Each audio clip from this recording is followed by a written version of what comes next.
C'était censé être leur journée.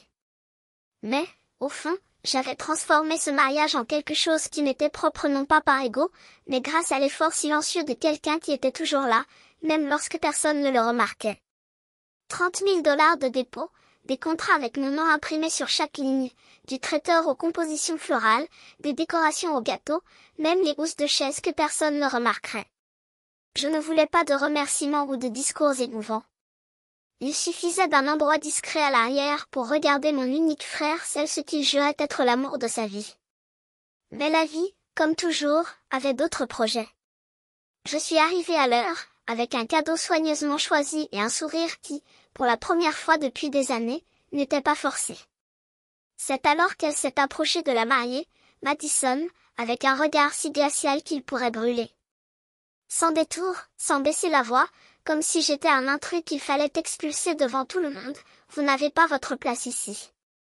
2 témoins, dont ma propre mère, ont entendu chaque syllabe. Et mon frère? Propriété. Pas un geste de défense, pas un clin d'œil. Juste le silence complice de quelqu'un qui a toujours su que j'avalerais encore celui-ci. Ils auraient dû s'attendre à des larmes, à un scandale, à une réaction qui justifierait le drame. Mais non.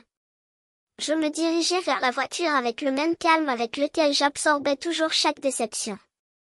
En moins de 10 minutes, en quelques clics sur l'écran du téléphone portable, j'ai tout démonté. Chaque service annulé, chaque contrat résilié. Parce qu'il y a une limite à l'ingratitude, et il venait de la franchir. Ce qui vient maintenant, c'est l'histoire de la façon dont un rêve de mariage s'est transformé en cauchemar et croyez-moi, la scène des invités arrivant dans une salle de bal vide n'est que le début. Je m'appelle Claire Preston, j'ai 38 ans, je suis célibataire et je suis propriétaire d'un cabinet comptable prospère à Portland. Sur le papier, je suis le portrait d'une femme accomplie, indépendance financière, vie organisée, CV sans tâche. Mais dans la version de ma famille, j'ai toujours été le responsable, jamais le favori. Et la différence entre ces deux mots définit toute une vie. Depuis que je suis petit, mon frère Daniel était au centre de l'univers familial. Le plus jeune, le plus charmant, le garçon qui pouvait tout faire, même s'il ne faisait rien. Alors que j'entendais que « tu es plus vieux, il faut comprendre », il excusait chaque échec, c'est juste une phase, laisse-le tranquille. J'ai appris très tôt que mon rôle était de céder, le dernier biscuit, le jouet cassé, les éloges qui auraient dû être les miens. Alors je me suis habituée à être l'ombre, la pièce qui maintenait tout en ordre sans jamais se plaindre. Adolescente, la distance entre nous est devenue grande. Daniel a à peine passé l'année, mais chacune de ces petites victoires a été célébrée comme un miracle. J'ai obtenu mon diplôme avec mention, je suis allée à l'université grâce à une bourse et mes parents se sont à peine présentés à la cérémonie. Mon père devait travailler, ma mère n'allait pas bien, et Daniel? Nous avons dû le soutenir lors du match de baseball. Tandis que d'autres familles couvraient leurs enfants de fleurs et de câlins, je souriais seule, répétant comme un mantra que ça n'avait pas d'importance. Mais c'était important. C'était trop important. Je n'ai jamais parlé. Je ne me suis jamais plaint. Après tout, j'étais Claire, autonome, qui n'avait pas besoin d'attention, d'aide ou à Dieu ne plaise de faire une scène. J'ai construit ma vie seule, brique par brique. Je n'ai pas demandé un sou à mes parents, j'ai travaillé 2 fois plus dur, j'ai vécu dans un petit appartement jusqu'à ce que je puisse ouvrir ma propre entreprise. Pendant ce temps, lorsque Daniel a abandonné ses études pour se retrouver, il y a eu un accident de voiture, mes parents ont envoyé 5 000 $ sans sourciller. Je n'ai pas demandé pourquoi je n'avais jamais eu ce genre de soutien. Je connaissais déjà la réponse, c'est toi qui ne donnes pas de travail. Ce n'est qu'à l'âge de 28 ans que j'ai réalisé à quel point ce modèle m'avait façonné. Même dans les relations, j'étais le soignant. J'ai passé 4 ans avec un homme qui me traitait comme une option, et quand cela s'est terminé, ses adieux ont été un coup dur. Tu es incroyable, Claire. Ce n'est tout simplement pas excitant. Cela lui a fait plus mal qu'il ne l'imaginait, car toute ma vie on m'a appris qu'être stable, généreux et digne de confiance n'était pas un mérite, mais une obligation. Et les obligations ne rendent personne spécial. Ils vous rendent invisible. Cette rupture m'a laissé dévastée. Pas à cause de sa défaite, mais à cause du sentiment qu'une fois de plus, j'avais perdu sans même avoir joué. J'ai tout donné, j'ai sacrifié, je me suis présentée et je me suis quand même retrouvée seule. Je me souviens de cette nuit sur le sol de la cuisine, avec une bouteille de vin et la question, quand ai-je arrêté d'exister pour ceux qui devraient me voir en premier? Pourtant, j'ai gardé la paix. J'appelais ma mère chaque semaine, je me souvenais des anniversaires, je me présentais à des événements familiaux avec des cadeaux pensés avec amour. J'ai posé des questions sur les entretiens de Daniel, j'ai été ravie lorsqu'il a obtenu un emploi chez un concessionnaire, je l'ai même aidé à repenser son CV lorsqu'il a été licencié. Après tout, c'est ce que faisaient les grandes sœurs, non? Quand il a rencontré Madison, j'ai essayé de faire bonne impression. Elle était plus jeune, impeccable, toujours collée à son téléphone portable, travaillait dans l'organisation d'événements, même si elle n'a jamais vraiment expliqué quoi. Lors de notre premier rendez-vous, elle m'a regardé de haut en bas avec un dédain que j'ai déguisé en nervosité. Mais quelque chose dans cette attitude me rappelait tous les gens qui me considéraient comme utile, jamais comme digne. Lorsqu'ils ont annoncé leur fiançailles, ma première réaction n'a été ni envie ni hésitation. C'était « Comment puis-je aider ?» Parce que malgré tout, je voulais toujours y appartenir. Je voulais importer. J'ai proposé de m'occuper des préparatifs, non pas en tant que sœur contrôlante, mais en tant que personne ayant déjà de l'expérience et souhaitant vraiment que la journée soit parfaite. Lorsqu'ils ont rechigné sur les couliers, nourriture, photographie, j'ai dit, laissez-moi faire. C'est mon cadeau de mariage. Daniel m'a serré dans ses bras, Madison a pleuré, ma mère m'a finalement regardé et m'a dit, comme c'est généreux, Claire. Pour la première fois depuis des années, j'avais l'impression d'être peut-être entrée dans le cercle que j'avais toujours observé de l'extérieur. Mais j'aurais dû le rappeler, dans ma famille, la générosité n'est jamais réciproque. C'est prévu. Et l'amour ne se gagne pas avec des efforts, il se gagne avec des exigences. 6 mois avant ce jour-là, sur le parking du salon, lorsque Daniel m'a appelé pour me dire qu'il était fiancé, j'étais chez moi, regardant la pluie couler à travers la fenêtre de la cuisine, une tasse de café rafraîchissante à la main. Son nom sur l'écran du téléphone portable était une surprise, il appelait rarement, juste des messages rapides dans le groupe familial. J'ai répondu sans réfléchir, sans me douter que cet appel marquerait le début de la fin. Ou plutôt, le début de ma révolte. Au lieu de l'indifférence habituelle, ce qui m'a accueilli a été une euphorie sans filtre. Elle a dit oui. Daniel a crié au téléphone, comme si j'étais à des kilomètres et non à quelques centimètres du téléphone. J'ai cligné des yeux, abasourdi. Qui est Madison? Son rire ressemblait à un écho lointain. Nous sommes fiancés, Claire. Fiancés. Il y eut une pause. Bref, mais chargé. Peut-être s'attendait-il à des cris de joie, des larmes d'émotion, un déluge de questions sur la proposition, la bague, les projets. Mais ma réaction a été différente, sincère, mais étrangement répétée, comme si les mots étaient déjà gravés en moi depuis des années. Je suis heureux pour toi, Daniel. Et c'était vrai. Ou du moins, je voulais que ce soit le cas. J'ai rencontré Madison 2 semaines plus tard, lors d'un dîner qu'il m'avait proposé. Elle l'a effectivement fait, car le restaurant était de ceux qui ressemblaient à un magazine de décoration, des plats qui ressemblaient à des sculptures, des verres à vin de la taille d'un aquarium et un menu qui nécessitait une traduction. Elle était impeccable. Sourire calculé, posture droite, voix mesurée comme si chaque syllabe avait été approuvée par un comité d'étiquette.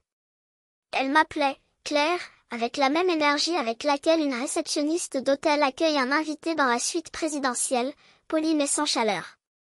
J'ai quand même essayé.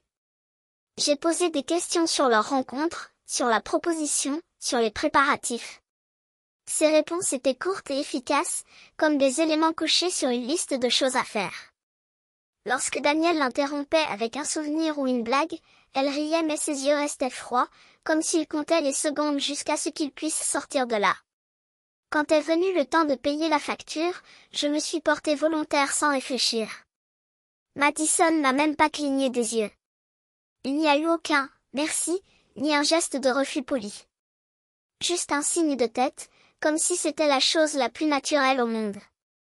Cette nuit-là, Daniel m'a appelé en privé. Sa voix était tendue, presque coupable. On a un peu peur des coups, Claire.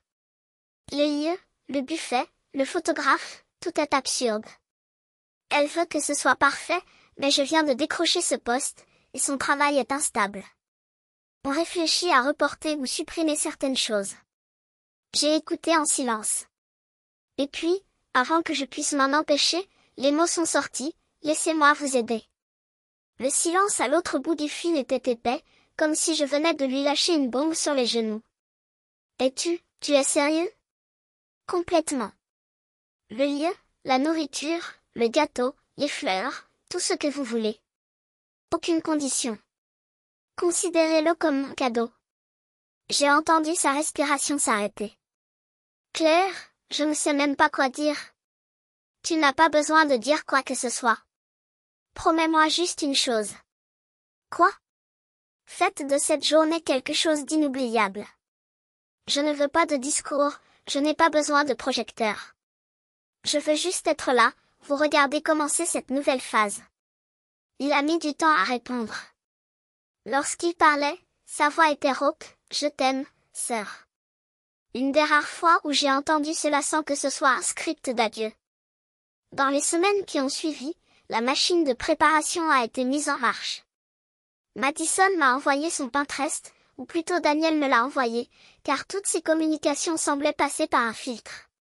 Couleurs, lieux, fleurs, tout arrivait dans des liens impersonnels, comme si nous négocions un contrat, sans planifier le jour le plus important de leur vie.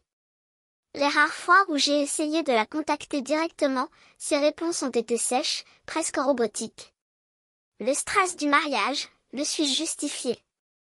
J'ai signé des contrats, payé des acomptes, veillé à ce que tous les fournisseurs aient mon nom, mon numéro, mon email comme contact principal. Mon avocat a inclus une clause simple, pas de transfert, pas de changement, pas d'ingérence d'un tiers sans mon autorisation écrite. Pas à cause de la méfiance ou pas seulement à cause de la méfiance mais parce qu'après toute une vie passée à être un personnage secondaire, j'ai appris que même les gestes les plus nobles peuvent se retourner contre vous. C'est par un après-midi ensoleillé, alors que nous réservions le lieu une superbe propriété, avec des jardins luxuriants et une salle de réception vitrée que Daniel s'est présenté pour nous remercier. J'ai apporté des fleurs. Un câlin reconnaissant et rare. Je ne sais pas comment nous allons vous payer pour ça, murmura-t-il. Pas besoin, répondis-je, et c'était la vérité.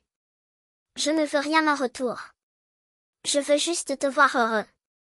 C'est à ce moment-là que j'ai laissé échapper la phrase qui résonnera plus tard dans ma tête comme un avertissement ignoré, je n'ai pas besoin de crédit, Daniel. Je veux juste te voir marcher dans ce couloir, commencer ta vie. Je ne suis pas là pour me faire remarquer. Je suis là pour t'aider. Et à ce moment-là, j'ai cru chaque mot. Je pensais que je faisais quelque chose de généreux. Quelque chose de fraternel. Quelque chose de bien. Je n'avais aucune idée que ce même acte d'amour serait l'arme qu'il utiliserait pour m'effacer. Si vous me l'aviez demandé à ce moment-là, j'aurais répondu que je ne ressentais que de l'espoir, une chaleur grandissante dans ma poitrine, comme si j'avais enfin trouvé ma place dans cette histoire. Mais aujourd'hui, avec le recul, j'aurais dû prêter attention aux détails, la façon dont Madison évitait mon regard, comment son « merci » passait toujours par Daniel, comment son sourire ne dépassait jamais ses dents. J'aurais dû remarquer qu'elle acceptait sans sourciller les clés de ce mariage parfait, alors que tout ce que je demandais en retour était un coin dans la pièce. Une semaine après la signature du dernier contrat, le téléphone sonne. C'était Madison. Sa voix était trop douce, presque théâtrale.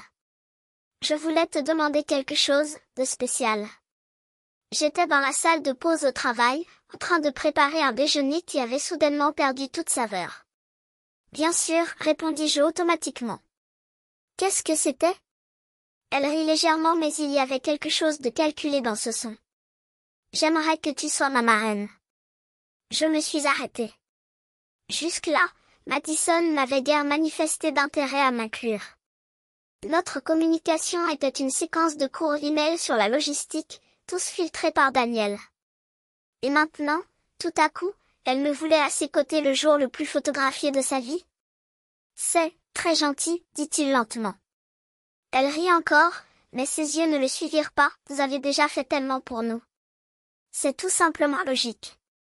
Il y avait quelque chose dans ces mots, une formalité forcée, comme une carte de remerciement signée par obligation.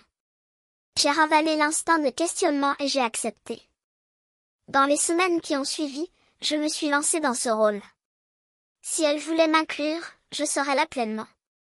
J'ai noté des conseils sur des blogs de mariage, créé des feuilles de calcul détaillées pour le tournage, recherché des maquilleurs et des fleuristes. Lorsqu'elle hésitait sur les couleurs, j'ai créé des mood boards en verre lisse et vert sauge, les mêmes qu'elle avait qualifiés d'élégants des mois auparavant. J'ai même proposé de payer un test de maquillage professionnel pour elle et ses demoiselles d'honneur, même si le budget était plus élevé que prévu.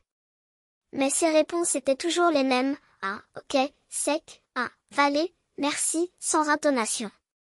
Parfois, j'envoyais une idée, une pièce maîtresse sophistiquée, une suggestion de photographe, un plan de discours, et je ne recevais qu'un emoji de pouce levé.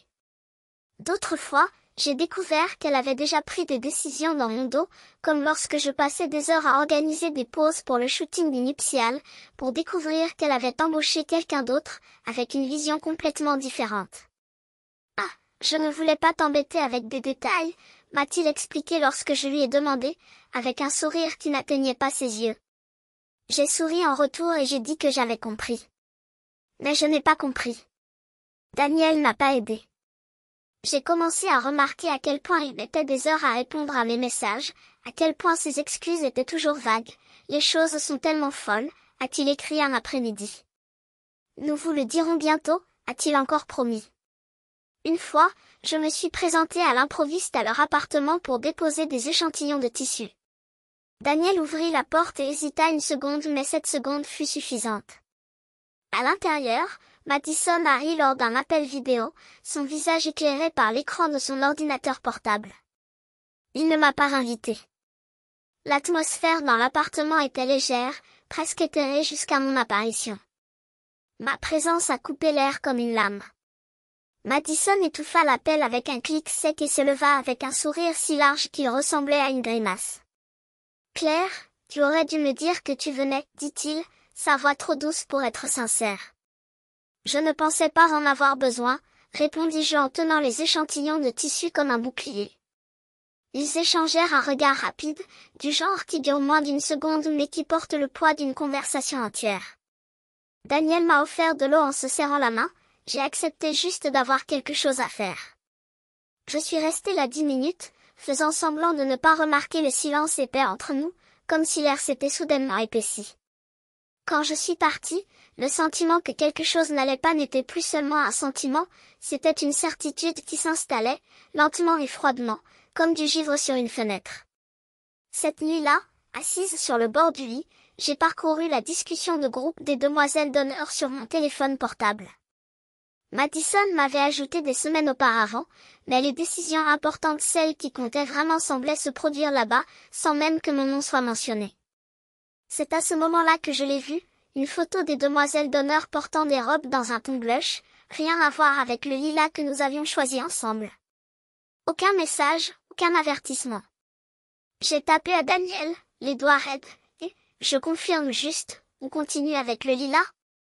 Tout le monde dans le groupe parle de blush en ce moment. La réponse n'est venue que le lendemain, sèche comme du papier de soie, Madison a changé d'avis. Désolée, tout s'est passé si vite. Ce n'était pas une arnaque. C'était pire, c'était le bruit d'une porte qui se fermait lentement, alors que j'étais encore à l'intérieur de la pièce. J'ai décidé d'affronter la situation de front. Le dimanche suivant, je les ai invités à un café en ville. Madison est arrivée impeccable, comme toujours un blazer blanc coupant l'air, des ongles et du rouge à lèvres assortis à un rouge qui ressemblait à un avertissement. Daniel, à ses côtés, paraissait plus petit, les yeux gonflés de fatigue, ses doigts joints avec le couvercle du verre comme s'il s'agissait d'un puzzle insoluble. J'ai pris une profonde inspiration. Je voulais juste savoir si tout va bien. J'ai l'impression de te déranger accidentellement, ai-je commencé, choisissant chaque mot comme quelqu'un qui manipule du verre brisé. Vous avez été distants tous les deux et certaines choses se décident sans moi. Madison leva les yeux, son sourire en place mais vide comme un miroir sans reflet. Claire, nous apprécions vraiment tout ce que tu as fait. Mais planifier un mariage est stressant, les choses bougent vite. Ne le prends pas personnellement. Ce n'était pas de la colère que je ressentais. C'était quelque chose de plus profond, de plus déroutant, le sentiment d'être lentement effacé, comme un brouillon que quelqu'un décide de ne pas sauvegarder. Je ne suis pas en colère, répondis-je, ma voix plus calme que je ne le ressentais. Je suis juste confus. Je pensais que nous formions une équipe sur ce point. Daniel parla enfin, la voix rauque, ce n'est rien, Claire. Tu en as déjà assez fait. Il n'y a pas lieu de s'inquiéter. J'aurais dû me calmer. Au lieu de cela, je me suis laissé tomber un peu plus bas sur ma chaise, tenant le café à deux mains, comme si la chaleur pouvait m'empêcher de m'effondrer. J'ai hoché la tête, souri, dit que j'avais compris. Mais quand je suis partie de là et que je suis montée dans la voiture, ma poitrine me faisait mal comme si j'avais reçu un coup de poing et je ne le ferais que des heures plus tard. Sur le chemin du retour, j'ai essayé de me convaincre que j'exagérais. Peut-être que c'est juste le stress du mariage, ai-je pensé. Peut-être qu'il est normal que la mariée prenne le contrôle, que le marié s'éloigne, que les choses se gâtent avant le grand jour. Je serrai le volant plus fort, comme si cela allait me chasser du doute. Parce qu'au fond, je croyais encore en eux. Je croyais toujours que j'avais ma place dans cette histoire. Une semaine s'est écoulée. Je m'accrochais à l'espoir que les choses s'apaiseraient, que la tension ne serait qu'un bruit passager, que tout redeviendrait normal une fois la poussière retombée. J'ai continué à vérifier le groupe des demoiselles d'honneur, partageant une idée ou une autre, prétendant que je n'avais pas remarqué la façon dont mes messages étaient lus et ignorés. Jusqu'à ce qu'un soir, alors que je nettoyais les assiettes et que je parcourais mon flux sans réfléchir, je l'ai vue. Madison avait posté une nouvelle photo. Elle et une autre femme un visage vaguement familier, peut-être issu d'un essayage de robe tenaient des coupes de champagne, au maquillage impeccable, sous une guirlande de lumière scintillante. La légende disait, Mademoiselle d'honneur. Je ne peux pas imaginer ce jour sans toi. Les mains m'ont figé sur l'écran. Je l'ai lu une fois. 2. 3. Comme si, mercredi, les mots pouvaient se réorganiser comme par magie dans un autre sens. Mais non. C'était là, brut et définitif, je n'étais plus elle. Pas d'appel téléphonique. Aucun message. Aucune explication. Juste cette annonce publique, silencieuse, comme si je n'avais jamais existé dans ce rôle. Je restais immobile, mon cœur battant si fort que ça me faisait mal. J'ai fait défiler les commentaires félicitations, compliments, rires. Aucun signe de moi. Aucune mention d'échange. Comme si j'avais été effacée non seulement du message, mais de tout le récit. J'ai appelé Daniel en même temps. Le téléphone a sonné 4 fois avant qu'il ne réponde, sa voix trop légère pour quelqu'un qui venait de me poignarder dans le dos. Et, Claire. Comment vas-tu? As-tu vu le message de Madison? Une pause. Je l'ai vu. Pourquoi personne ne me l'a dit? Il soupira, comme si je faisais toute une histoire avec une théière. Écoute, Madison avait l'impression qu'elle avait besoin de quelqu'un de plus proche, tu sais? Comme une meilleure amie, pas seulement de la famille. Les mots sortaient lentement, comme s'ils étaient doux. J'étais la demoiselle d'honneur, dis-je, chaque syllabe pesant une tonne. Elle me l'a demandé. J'étais dans tout, la planification, les paiements, les horaires. Et nous l'apprécions vraiment, coupa-t-il trop rapidement. Mais c'est quelque chose de symbolique pour elle. Tu auras toujours une place à la cérémonie. Tu y seras. Un endroit. La phrase résonna en moi comme une mauvaise blague. Tu vois ce que je veux dire, insista-t-il, perdant déjà patience. Vous êtes de la famille. Ce mot famille brûlait comme de l'acide. J'ai raccroché peu de temps après. Il n'a pas essayé de rappeler. Cette nuit-là, je suis restée éveillée, regardant le plafond, tandis que le poids de tout cela m'écrasait la poitrine. Ce n'était pas seulement une question de titre. Il s'agissait d'être jeté sans conversation, utilisé pour mon soutien, mon temps, mon argent, puis jeté lorsque les projecteurs se sont allumés. Il s'agissait de découvrir que, pour eux, j'étais un moyen, jamais une fin. Le lendemain, je suis allée chez ma mère. J'avais besoin de quelque chose, du soutien, de la compréhension, n'importe quoi. Elle était dans le fauteuil, feuilletant un magazine, quand je lui racontais ce qui s'était passé. Sa réaction n'était pas celle à laquelle je m'attendais. Il soupira, ne leva même pas les yeux. Claire, ne fais pas ça à propos de toi. Il ne s'agit pas de moi, j'essayais d'argumenter. Mais tu penses que c'est normal qu'elle ne me le dise pas? Elle est stressée, c'est son grand jour. Peut-être qu'elle avait juste besoin de quelqu'un qu'elle connaît depuis plus longtemps. J'ai tout payé, maman. C'était très généreux de votre part, répondit-elle, comme si cela suffisait. Mais tu l'as fait par amour, n'est-ce pas? Alors ne leur en veux pas. Parfois, il vaut mieux laisser tomber. L'important est que le mariage se déroule dans la paix. Ces paroles blessaient d'une manière différente. Ils ont confirmé ce que j'avais toujours su, mais que je n'avais jamais voulu affronter. Pour eux, mon rôle était de donner sans me plaindre, sans attendre de reconnaissance. Même maintenant, même blessé, ils s'attendaient à ce que je reste silencieux. Que c'était nature. Cela permet aux autres de briller, quel qu'en soit le prix littéral ou émotionnel. J'ai lentement hoché la tête, non pas parce que j'étais d'accord, mais parce que je savais que rien de ce que je disais ne changerait son opinion. Pour elle, j'étais toujours la sœur aînée qui devait garder la paix, ravaler sa fierté, sourire même quand je saignais intérieurement. Quand je suis partie de là, je n'ai pas pleuré. Pas là. J'ai conduit en silence, je me suis garée dans le garage et je me suis assis dans la voiture, les mains sur le volant, le monde extérieur continuant comme si de rien n'était. Ce n'est que lorsque la maison était sombre et que je me retrouvais seule que le chagrin est arrivé. Ce n'était pas avec des larmes ou des cris.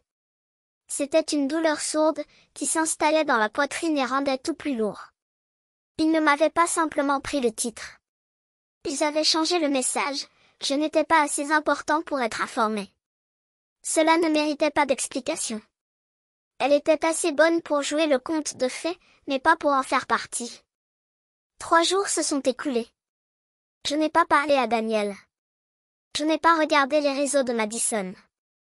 J'ai essayé et j'ai échoué de revenir à la normale, d'agir comme si je n'avais pas été effacée de l'histoire du mariage de mon propre frère.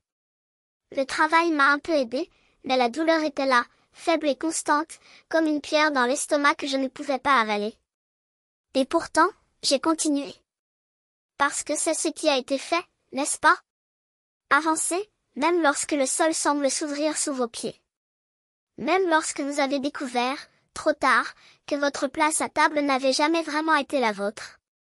Le téléphone trembla légèrement dans sa main tandis qu'elle écoutait Heather confirmer les détails, la voix de la femme comportant désormais une hésitation professionnelle.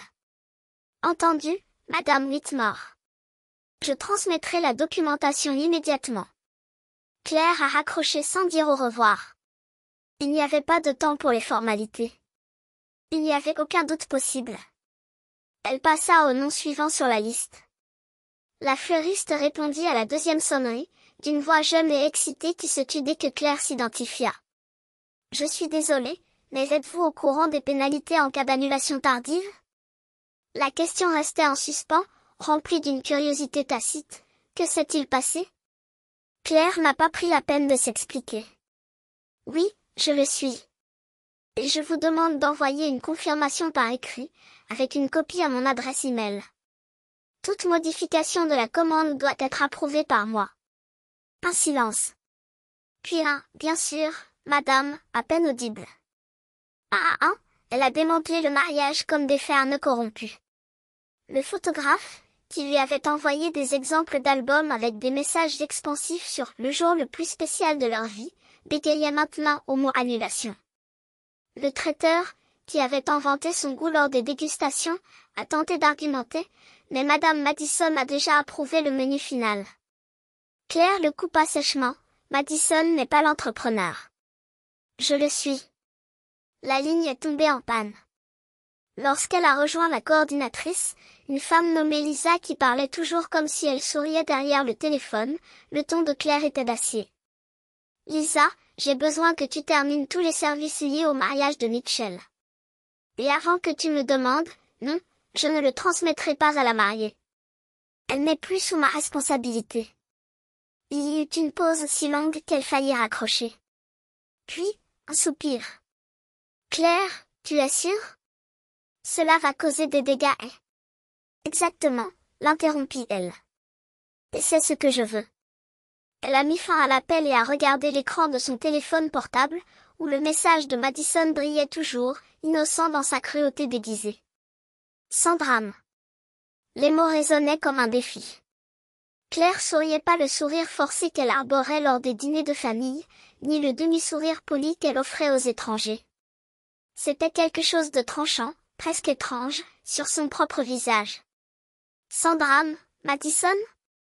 Vous ne connaissiez donc pas la Claire qui existait avant qu'elle soit entraînée à avaler des grenouilles.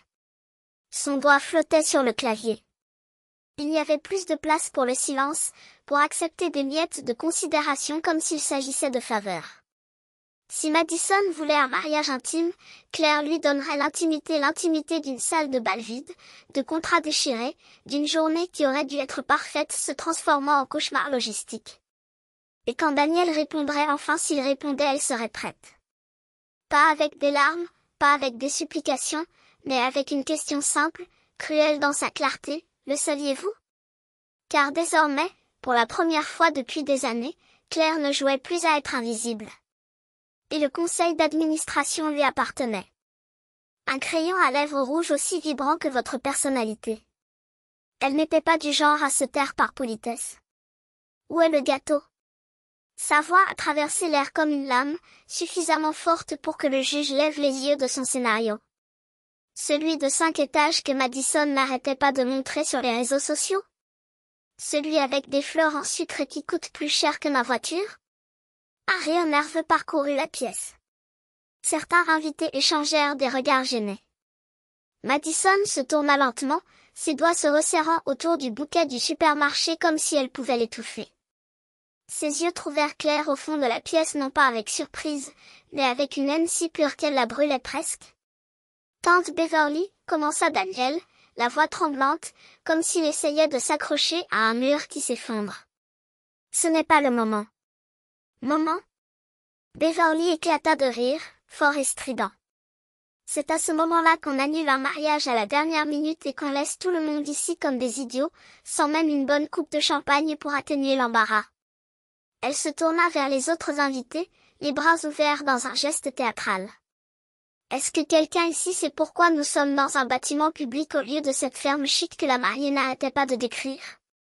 Est-ce que quelqu'un sait qui a payé tout ça? Silence. Puis, comme un refrain mal répété, les murmures commencèrent. C'était Claire. Elle a tout payé. J'ai entendu dire qu'il l'avait désinvitée. Madison ouvrit la bouche, mais aucun mot n'en sortit. Son visage était si rouge qu'on aurait dit qu'il était sur le point d'exploser. Daniel, à son tour, semblait avoir rétréci de 3 tailles de chemise. Il regarda Claire, non pas avec colère, mais avec quelque chose de pire, la reconnaissance tardive qu'il avait complètement sous-estimé la femme qui avait toujours été là, silencieuse, observant. Claire ne bougeait pas. Il n'a pas souri. Il n'a pas cligné. Elle a juste attendu. Parce que ce n'était pas le moment de Beverly, c'était le sien. Et lorsque sa tante se retourna à nouveau, cette fois avec un sourire acéré, Claire sut que la dernière pièce du plateau était sur le point d'être déplacée. Vous savez, continua Beverly, maintenant sur un ton presque conversationnel, comme s'ils étaient tous à un thé de l'après-midi au lieu d'un enterrement de mariage, Claire a toujours été la plus intelligente d'entre nous. Elle fit une pause, laissant la phrase en suspens. La question est, pourquoi personne n'a jamais remarqué cela auparavant? Il jugeait les gens selon des normes auxquelles eux-mêmes ne pouvaient pas répondre. Claire continua de plier la serviette, ses doigts bougeant avec une précision chirurgicale, comme s'il cousait non seulement du tissu mais aussi chaque mot qu'il laissait tomber sur le sol entre eux. Le bruit de la pluie frappant les fenêtres remplissait le vide, accompagnant parfaitement le poids du non-dit. Elle avait peur de toi, avoua Daniel, sa voix se brisant légèrement. Pas comme tu le penses. Ce n'était pas de l'envie. C'était comme si tu étais un miroir. Chaque fois qu'elle était près de vous, elle voyait ce qui n'existait pas. Et il détestait ça. Claire leva finalement les yeux, non pas avec surprise, mais avec une compréhension si profonde que ça faisait mal. Parce qu'elle le savait. Il l'avait toujours su. Madison ne la détestait pas parce qu'elle était meilleure, elle la détestait parce qu'elle n'avait pas le courage d'être meilleure. Et Daniel? Daniel avait choisi la voie la plus facile, aimer ceux qui le faisaient se sentir supérieur, plutôt que ceux qui le mettaient au défi d'être plus. Tu es venu ici pour m'excuser? Demanda-t-elle, et le calme de sa voix était plus tranchant que n'importe quel cri. Il déglutit difficilement. Je suis venu parce que je n'ai personne d'autre. C'était là. La vérité nue, enfin dévoilée. Ce n'était pas un regret. C'était le désespoir. L'homme qui avait toujours eu le monde à ses pieds était maintenant à genoux, non par remords, mais parce que le sol avait disparu sous lui. Claire laissa tomber la serviette sur le canapé, hissant les rides avec ses doigts avant de se lever. Elle se dirigea vers la fenêtre, regardant les gouttes de pluie couler sur la vitre comme des larmes qu'elle ne s'était jamais donné le droit de pleurer. Lorsqu'elle parlait, c'était avec une clarté qui lui faisait peur elle-même. Tu n'es pas venu ici pour moi.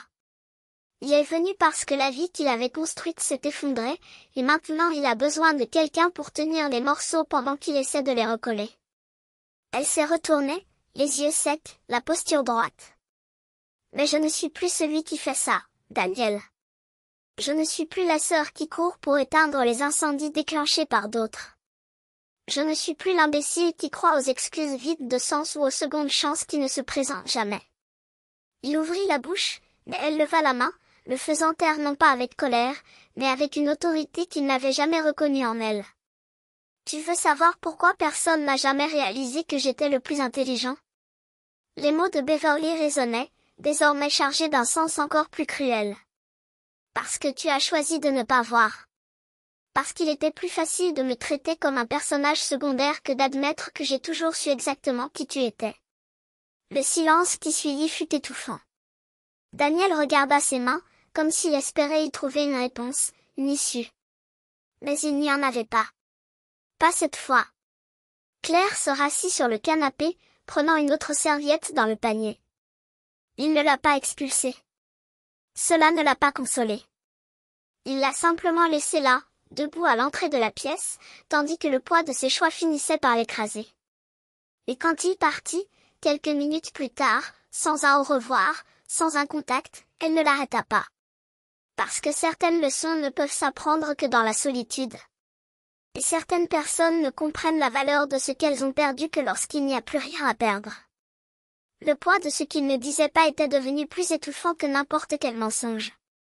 Claire passa ses doigts le long de la manche du pull sur ses genoux, la laine douce contre sa peau, comme si elle pouvait absorber le froid qui s'installait maintenant entre elles. Daniel ne s'arrêtait pas de bouger un va-et-vient nerveux, comme si le sol sous ses pieds était trop chaud pour rester immobile. Sa voix se brisa avant même que les mots ne soient prononcés, comme si son corps savait déjà les dégâts qu'ils allaient causer. Je t'ai défendu. Les mots sont sortis dans un fil tendu. Je lui ai dit que tu étais juste réservé. Fort.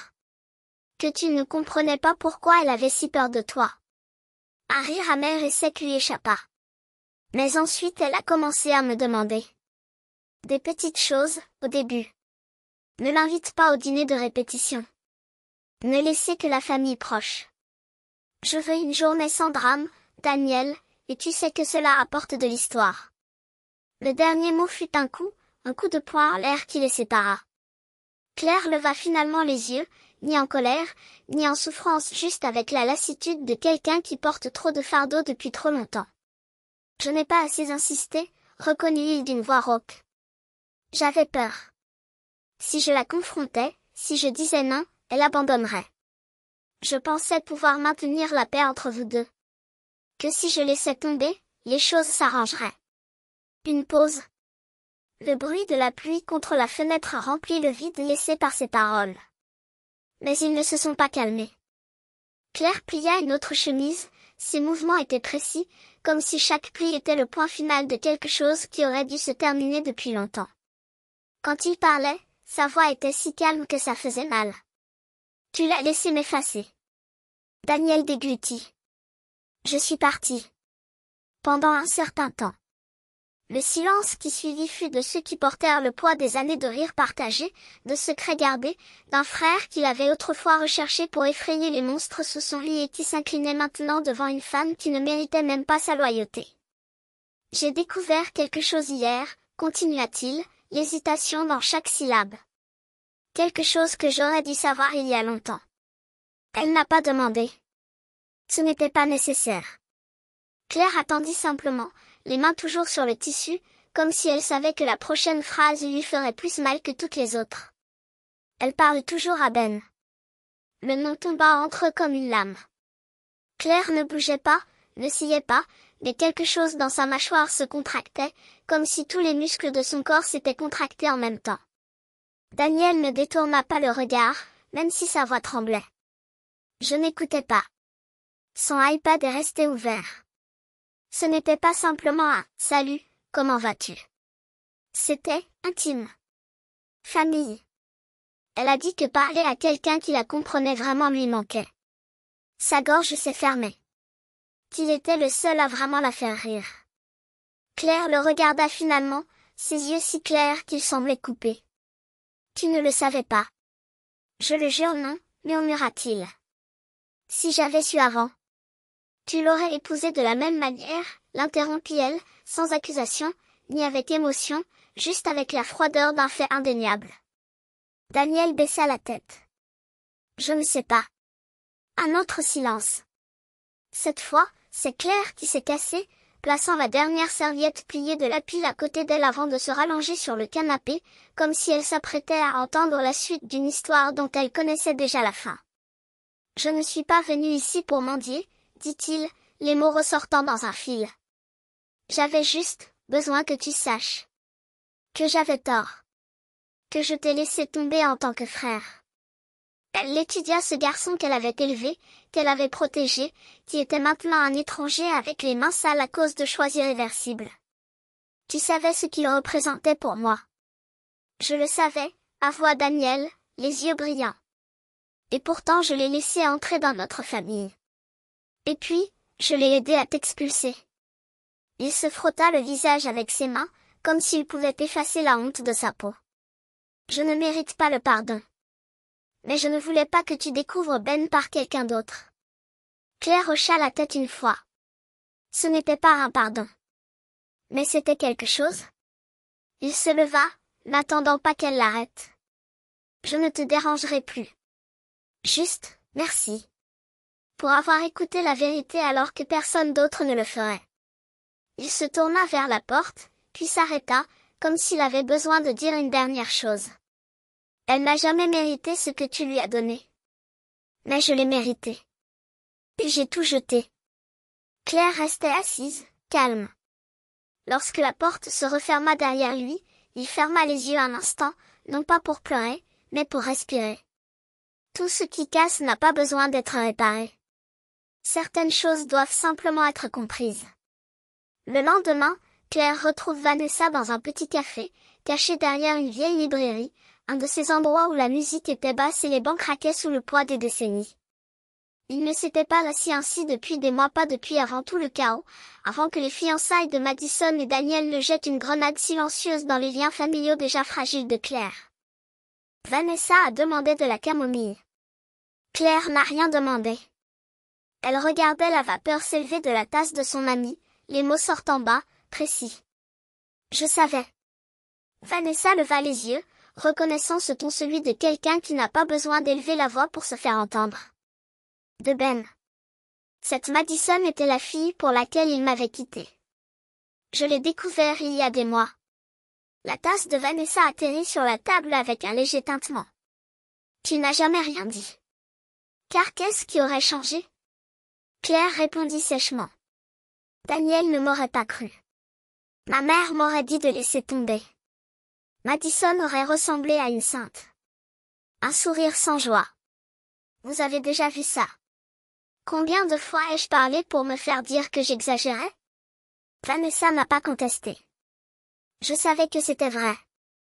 Claire se rassit et il y avait quelque chose dans son allure qui la faisait paraître plus âgée, non pas à cause de la fatigue, mais d'une manière qui montrait clairement qu'elle portait des choses depuis trop longtemps. Je n'ai pas annulé le mariage à cause de ce qu'elle a fait dans le passé. J'ai annulé parce qu'ils ne m'ont même pas demandé pourquoi je suis partie. Ils n'ont jamais voulu savoir. Ils pensaient simplement que j'avalerais, comme toujours. Le silence entre eux était épais, mais pas inconfortable.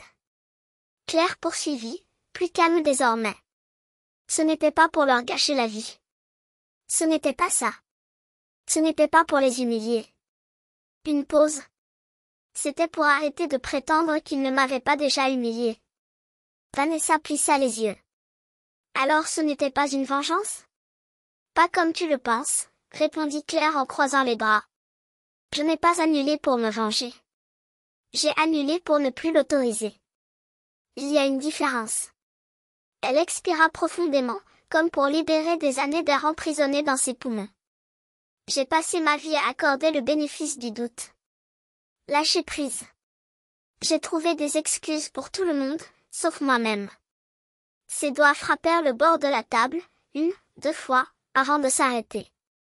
J'ai vu mon propre frère se recroqueviller devant moi juste pour rester en paix avec une femme qui ne prenait même pas la peine de cacher son mépris. Et je suis partie. Vanessa se pencha, la voix basse. Mais quand tu as su qu'elle parlait toujours à Ben, pourquoi ne lui as-tu pas dit tout de suite? Claire jeta un coup d'œil à la fenêtre, où la lumière filtrait faiblement à travers les nuages. Parce que Daniel n'apprend pas de l'avertissement. Il apprend avec un pacte. Vanessa cligna des yeux. Tu as essayé. J'ai essayé toute ma vie, dit Claire, et il y avait une vieille douleur dans cet aveu. Je l'ai protégé des préférences de nos parents, de leur propre aveuglement. Mais il a choisi. Elle a choisi. Il a choisi le silence. Il a choisi le confort plutôt que la vérité. Un soupir. Et le confort crie toujours plus fort, jusqu'à disparaître. Ses doigts cessèrent de taper sur la table. Je n'allais pas me battre pour un endroit où je ne serais jamais le bienvenu. Je n'allais pas crier, supplier, me présenter sans être appelé et faire une scène. J'ai juste arrêté de payer pour le fantôme d'une famille qui n'a jamais existé. Vanessa hocha lentement la tête. Et maintenant? Claire la regarda à nouveau, le regard fixe. Maintenant, il vit avec ses choix. Comment je vis avec le mien? Il n'y avait aucune colère dans sa voix. Il n'y avait aucune douleur. Juste un silence qui parlait plus que n'importe quel cri. Je ne suis plus en colère. Je ne suis plus blessée. C'est juste, c'est fini. Une entente silencieuse s'installa entre eux. Il n'y a pas eu de feu d'artifice, pas de catharsis. Juste la vérité, nue et brute. Ce n'était pas une question d'argent, ni de mariage, ni même de Madison, ajouta Claire, presque après coup. Il s'agissait de quitter enfin un rôle que je n'avais jamais accepté de jouer. Elle se leva, attrapa son manteau et partit avant que le thé de Vanessa ne refroidisse. Un mois plus tard, un message arrive sur le téléphone portable de Claire. Comme. Trop poli pour être honnête. Dînons ce week-end. Juste nous trois. Je pense qu'il est temps. Claire n'a pas répondu. Pas immédiatement. Il regarda l'écran pendant un long moment avant de poser le téléphone sans un mot. La dernière fois qu'il s'était assis à table avec sa mère et Daniel, il lui avait demandé de garder le silence. Qu'ils gardent la paix. Laissez-les profiter de leur moment. Ce moment était passé. La nouvelle de la séparation de Daniel et Madison s'était déjà répandue dans la famille comme une traînée de poudre. Le désastre du mariage n'était que le début. Ce qui a suivi les disputes, les accusations, les vieilles vérités qui ont mis du temps à faire surface a été le prix à payer pour construire une vie sur des mensonges. La résurgence de la vérité a déchiré la façade qu'il avait fallu tant d'efforts pour construire. Daniel ne vivait plus dans la maison qu'il partageait avec Madison. Elle a, à son tour, disparu des réseaux sociaux, pas de photos de couple, pas de posts forcés, juste le vide éloquent de quelqu'un qui n'a plus rien à dire. Il n'y avait pas de cris, pas de déclarations grandiloquentes, juste l'effondrement silencieux de quelque chose construit sur la prétention et la fierté, comme du sable glissant entre les doigts. Claire était assise sur le porche de Vanessa ce soir-là, un verre d'eau à la main, regardant le ciel devenir orange brûlé, presque douloureusement vif. Vanessa la rejoignit en s'installant sur la chaise en bois avec un discret soupir. Ils ne vont pas bien, murmura Vanessa, comme si les mots étaient lourds. Je sais, répondit Claire sans quitter l'horizon des yeux. Tu n'es pas en colère? Claire secoua la tête, lentement, délibérément. Non. Plus maintenant. Vanessa l'étudia attentivement, comme si elle cherchait des fissures dans ce qu'elle voyait. Tu n'as pas encore vu ta mère. Elle t'a invité à dîner. Cette fois, Claire laissa échapper un petit rire presque amusé, comme si l'idée était trop absurde pour être prise au sérieux. Je n'y vais pas. Il en est sûr? Pour la première fois de ma vie, je n'ai pas l'impression de devoir gagner ma place à cette table, dit Claire. Il y avait quelque chose dans son ton qui n'était ni de l'amertume, ni une victoire, c'était un calme profond, le genre de calme qui ne vient qu'après une tempête si forte qu'elle emporte tout sauf la clarté restante. Et pour la première fois, je ne me sens pas coupable de m'éloigner. Vanessa tendit la main et lui toucha légèrement la main, comme si elle avait peur de briser ce moment. Je suis fière de toi. Claire sourit, un sourire intime, rien que pour elle. Savez-vous ce que j'ai remarqué? Demanda-t-il après un long silence. J'ai passé des années à essayer d'être acceptée par des gens qui avaient déjà décidé qui j'étais. Je pensais que si j'essayais assez fort, si je donnais assez, si je restais immobile assez longtemps, finalement, ce serait suffisant. Il fit une pause, comme si les mots avaient besoin d'espace pour respirer. Maintenant, je sais que je n'ai jamais été le problème. Ils restèrent ensuite silencieux, écoutant le bourdonnement des cigales parmi les arbres, le genre de calme qui ne demande pas à être rempli. Plus tard, lorsque le soleil s'est couché et que l'air de la nuit s'est refroidi, Claire a dit au revoir à Vanessa et a pris le long chemin du retour. Il gara la voiture près du parc en bordure de la ville, un endroit paisible avec des sentiers sinueux et des chênes centenaires. Il marchait sans hâte, sans destination, laissant ses pensées s'installer au rythme de ses pas. Au loin, des enfants jouaient, l'écho des rires montait et descendait comme des vagues. Un couple de personnes âgées la dépassa, assis sur un banc, les mains étroitement jointes. Le monde, comme toujours, a évolué. Claire s'arrêta dans une petite clairière, où la lumière de fin d'été filtrait à travers les feuilles, dessinant des stries dorées sur le sol. Il pencha son visage vers le ciel, laissant la chaleur du soleil réchauffer sa peau. Il ferma les yeux. Pendant des années, il avait essayé d'appartenir. Être la fille louée, la sœur admirée, la femme comprise. Mais là, seul dans le silence doré du soir, je n'avais plus besoin de tout cela. Il s'appartenait à lui-même. Et pour une fois, ça suffisait.